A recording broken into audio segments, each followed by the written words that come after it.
perawatan domba di musim pancaroba atau namanya di pergantian musim dari musim kemarau ke musim hujan, biar dia adaptasi cuaca dengan baik dulu. Setelah dia di musim hujan ini udah terbiasa atau namanya udah bisa menyesuaikan dengan baik, ya mungkin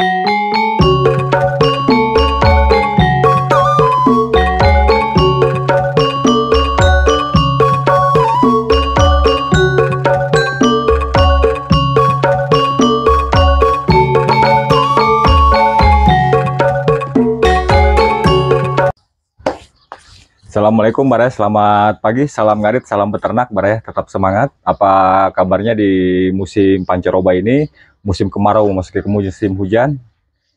Alhamdulillah, semoga tetap sehat Baraya dan tetap beraktivitas ngarit. Kebetulan di kandang kami di daerah Sukasari Sumedang ini sudah memasuki musim namanya musim penghujan, sudah hampir 4 hari ini intensitas hujan turun secara rutin Baraya. Bagaimana di tempat Baraya? Mungkin ada yang baru turun hujan atau mungkin juga udah memasuki musim hujan. Jadi di sini saya akan sharing sedikit tentang namanya perawatan domba, pemberian pola pakan domba dan tata laksana kandang pada saat musim penghujan Baraya. Kita bahas dari poin pertama Baraya. Pola pakan. Biasanya domba itu pola pakannya kalau di musim penghujan atau memasuki musim hujan, domba itu pakannya biasanya makannya kurang rampus, nggak serampus pada masa musim kemarau. Kalau musim kemarau kan rumput kering juga dia mau biasanya kan, kadang-kadang was-was lah makannya, rakus lah gitu katakannya. Tapi kalau di musim penghujan, domba itu rata-rata makannya cemal-cemil, pilih bahasa kitanya mah. Jadi dia makan tuh kadang-kadang dikasih rumput banyak cuma pilih-pilih. Kok bisa ya? Kenapa? Apa faktornya? Kita akan bahas dari sini Baraya. Yang pertama sekali itu adalah dari namanya rumputnya sendiri Baraya. Karena di musim penghujan ini rumputnya itu kan rata-rata dia basah yang pertama. Jadi kalau dia basah, otomatis pertumbuhan rumputnya itu muda. Walaupun panjang, biasanya dia masih muda. Dan itu rata-rata orang ngaritnya, kalau rumputnya bawahnya basah, yang diambil pucuknya. Tapi kalau ya saya pribadi menyarankan kalau untuk ngarit, lebih baik ngarit dari dasarnya. Tapi jangan kena tanah juga. Jangan pucuknya juga, ambil dasarnya. Nah setelah itu kumpulin. Dan cara ngaritnya juga, pengambilannya itu harus kita kombinasi. Jadi jangan hanya rumput muda aja, kita harus kombinasi dengan rumput tua. Dalam arti dikombinasi, biar domba itu banyak pilihan yang pertama. Yang kedua, kalau Baraya punya tanaman rumput budidaya, campur dengan itu, jangan rumput budidaya aja. Jadi harus dicampur juga. Jadi domba itu banyak pilihan yang pertama. Dan yang kedua, dari namanya pola ngarit. Waktu pola ngarit. Jadi istilahnya waktu ini kan kadang-kadang kalau musim hujan ini, kita takut namanya dikejar sama cuaca. Takut keburu hujan. Jadi kita ngarit lebih pagi misalnya. Sebenarnya rentan itu Baraya. Rentan dalam arti apa? Rumput masih remis pertama. Kedua masih ada embun di sana kan, itu bahaya juga buat domba. Tapi sebetulnya nggak apa-apa, ngarit aja. Walaupun hujan, ngarit aja Baraya. Itu ada solusinya nanti.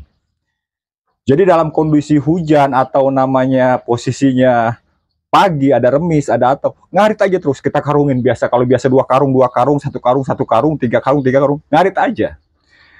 Nah begitu kita selesai ngarit, setelah kita selesai ngarit pada saat pagi atau hujan atau gimana, begitu masuk kandang, rumput jangan dibiarkan di dalam karung Baraya. Jadi rumput itu harus kita udar, harus kita hear bahasanya. Jadi di hear, dibuka dari dalam karung semuanya, kita ampar. Setelah kita ampar, biarin sampai dia tuus. Karena itu yang tadinya kita sebut domba pipilih karena hanyir. Karena kan di situ ada air hujan, air embun atau namanya si tanahnya juga basah, itu yang mengakibatkan amis. Bau atau namanya apa, hanyir bahasa Sunda nama.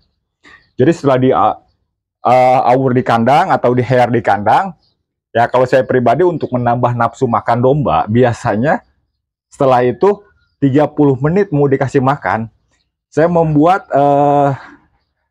air sama saya campur garam, saya kepret. Jadi saya kepret, rumput yang tadi di hair dikepret, setelah dikepret kita galau lagi, kepret lagi, jadi biar rata. Apa fungsinya untuk menyiram air atau mengempret air garam ini? Fungsi yang pertama, menambah nafsu makan domba. Yang kedua, dia bisa menetralisir yang namanya bakteri.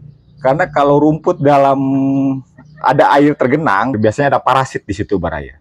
Jadi kayak macam cacing atau parasit-parasit yang tidak ada di situ. Jadi istilahnya kalau kita kasih garam sama air, dia akan mati, akan terpisah dari rumput. Jadi dia akan ngotok ke bawah. Itu yang kedua.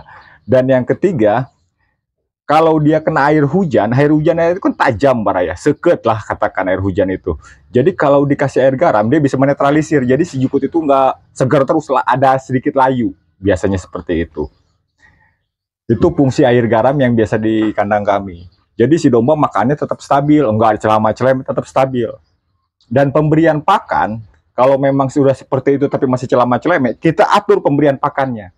Misalnya kita pemberian jam 4, ya kita mundurin jadi jam 5 biar domba lapar. Jadi dia nggak akan celama-celeme, kan dia merasa lapar dia. Dan makannya jangan langsung banyak, sedikit. Karena domba itu kalau musim hujan dikasih makan banyak, bukan dimakan, diawur-awur Baraya. Jadi disundul-sundul sampai ke bawah, ke salasar, akhirnya penuh. Rumput yang di atas kelihatan habis, padahal itu jatuh ke bawah. Jadi pemberian pakannya sedikit demi sedikit, harus rutin.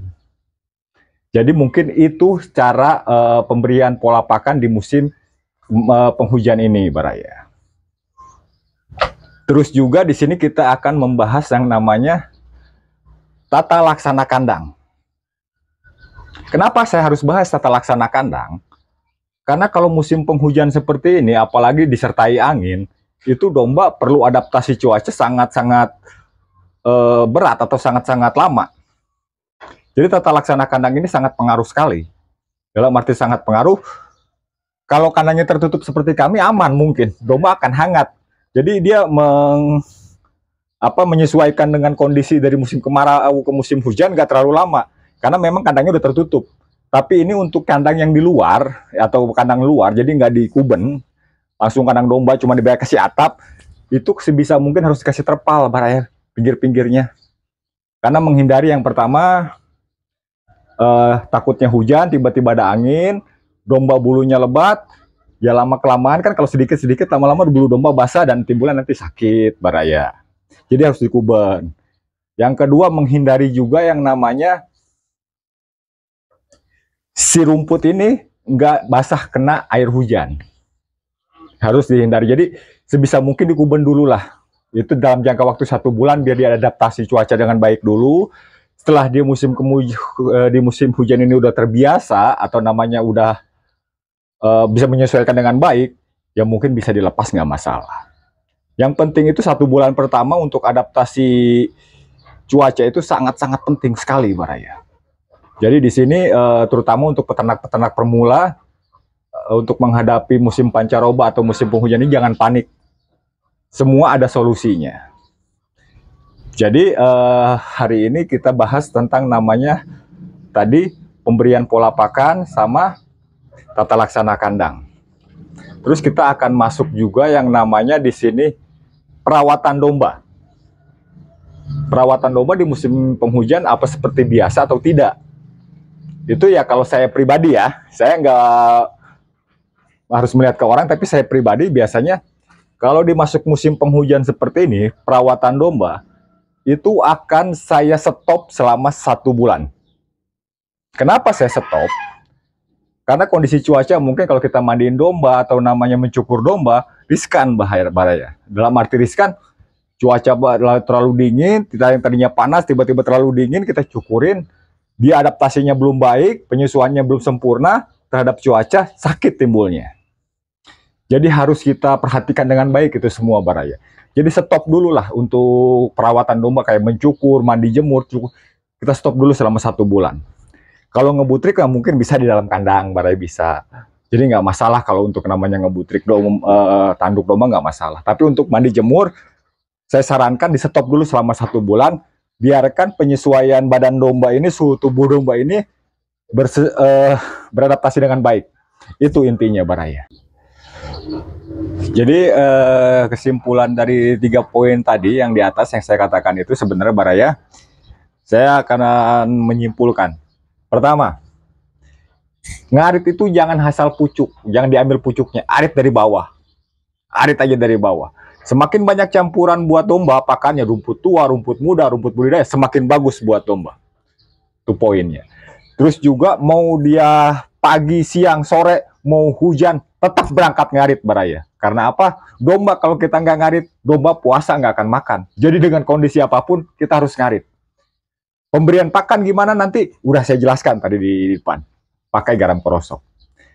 Nah, jadi itu aja mungkin kesimpulannya baraya.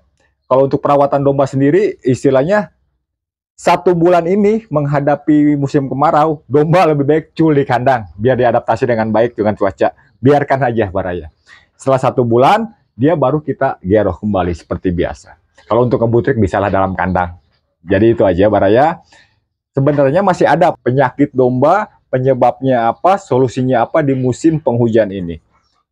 Cuman kalau kita bahas satu segmen, kayaknya akan panjang baraya, nanti baraya bosan lihatnya. Jadi kita akan masuk ke namanya part 2 nanti. Part 2 akan kita bahas tentang apa penyakit domba yang mengintai di musim penghujan. Penyebabnya apa, solusinya gimana, kita akan bahas di part 2. Jadi untuk senior-senior saya di luar sana, kalau memang sharing saya ini ada yang salah atau kurang berkenan, silahkan masuk kolom komentar. Kalau memang peternak-peternak pemula ada yang mau lebih intens, lebih privacy, silahkan japri kami. Jadi saya akhiri aja baraya.